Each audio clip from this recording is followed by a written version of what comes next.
Kash from Fancred. He's founder and CEO, and he's going to talk about their sports social media platform. Thanks, everyone. I appreciate seeing you put on the conference and for you guys staying late. I know it's later in the evening. I actually just heard that whoever's here gets $1,000 worth of free tickets from SeatGeek. That's not true. I tried, man. I really tried. So I really appreciate you guys having me here.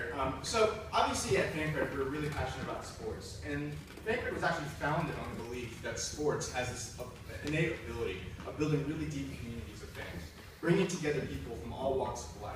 And so we really found, and we see this every day, sports doesn't know your race, it doesn't know your religion, it doesn't know your politics, it unites people. And so for this talk, I want to talk specifically about the sports fan. And more specifically, over the past couple hundred years, how has the sports fan consumed content? How have they interacted with one another? And how have brands and teams in the sports industry as a whole interacted with them and really tried to engage them? And so first off, a little bit about Fancred. So growing up, and I still do this today, and I think everyone in the audience does this, is I would collect all the things that I would do as a sports fan. And so that meant going to games, I would save my ticket stubs, save my photos, save the programs. And over time, I would keep them in these shoe boxes. And as I began to go to more and more events, those shoe boxes began to grow from 1 shoebox to 2 shoeboxes to 6 shoeboxes. And so now, every time I go back home, I go back through those shoeboxes, and I sort of relive all those moments and all those memories I had as a sports fan. And I can recount a specific moment in my life that was actually tied to a game. And so at Fancred, we're building a digital version of that shoebox, a place where fans can capture and collect all the things they do as a fan.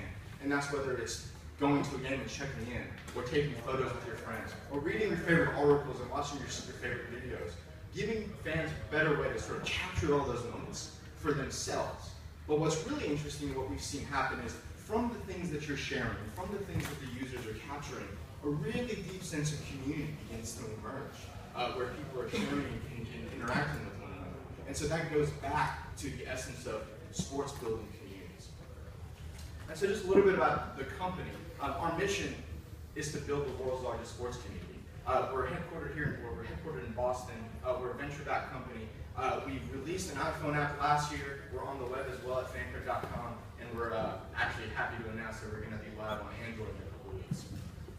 And so when I think about the sports fan, specifically when you think about how sports fans have consumed content and how they've interacted with one another, and again, how the industry has interacted with them, you can go back a couple hundred years, and you look at all these different channels, and you look at all these different communication platforms. Now, whether that platform was print 200 years ago, or whether it's radio, and the rise of radio and sports radio, to TV, and then web, and mobile, the one thing that has remained consistent throughout every single form of platform communication is that sports demanded its own vertical.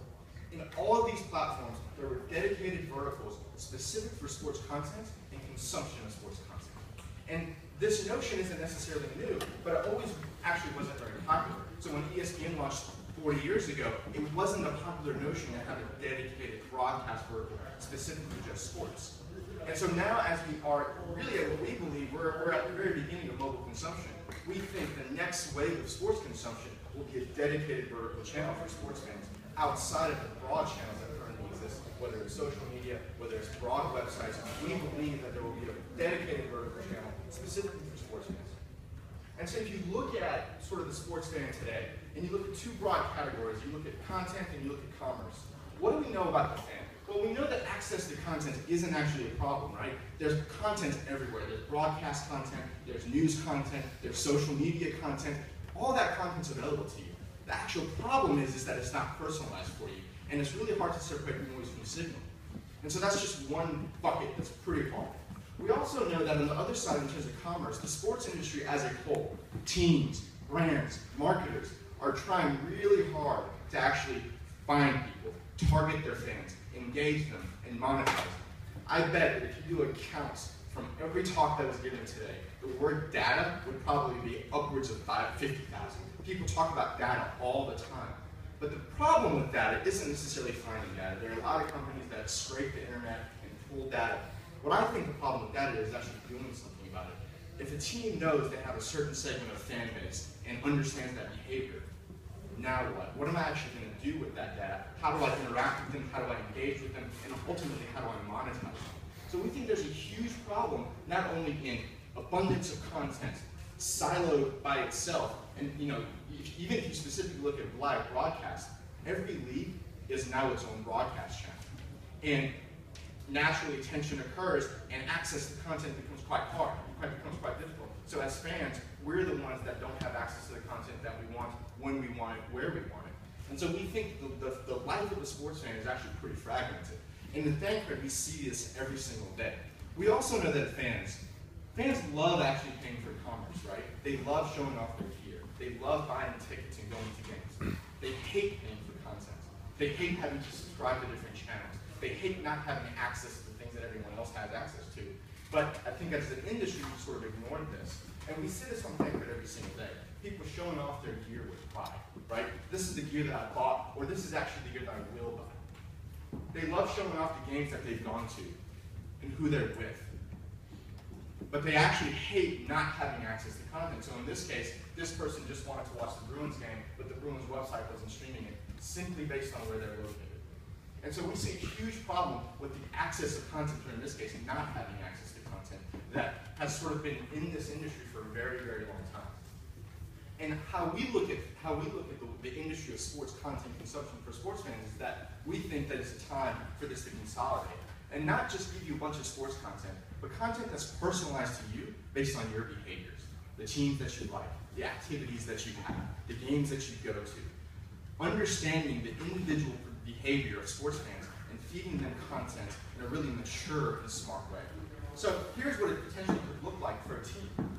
A team can understand who their fan base is, interact with that fan, and over a period of time, build engagement with that fan.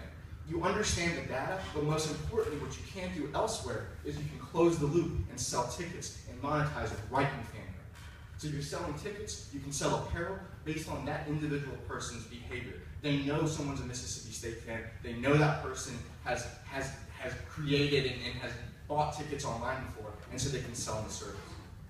Similarly with gear, brands.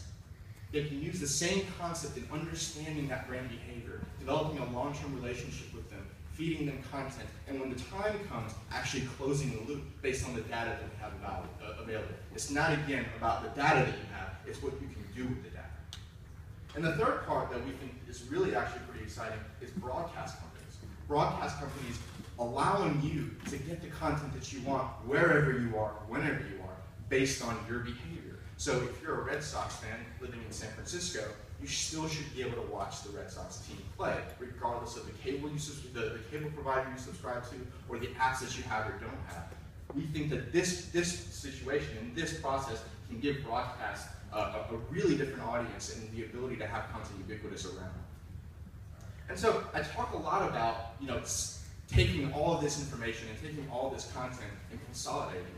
And it can seem pretty daunting. It can seem pretty daunting. Well, you're creating an app that understands personalized behavior for fans and feeds them relevant content, feeds them relevant commerce opportunities. And it can seem pretty daunting.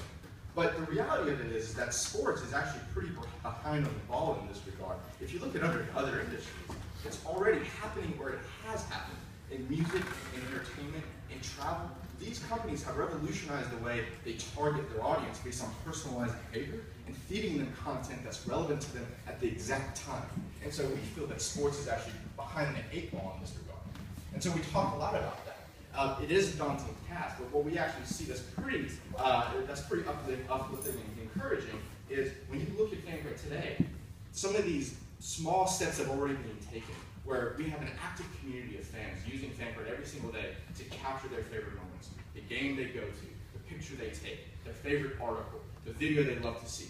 But we also have a huge community of content marketers, of broadcast channels, and teams interacting in that community in a siloed environment specific to sports fans, in a dedicated channel specific to sports fans, so they can build long-term engagement, but at the end of it, use that data to monetize. And that's where we see the dedicated sports-focused channel going, and how the life of the sports fan will actually change over the next 2 to 3 years. We think that this will be ubiquitous, and the content consumption that we have today, which is siloed and fragmented, will not be so moving forward. I sped through that, so I'll stop right there and take any questions. Thanks so much.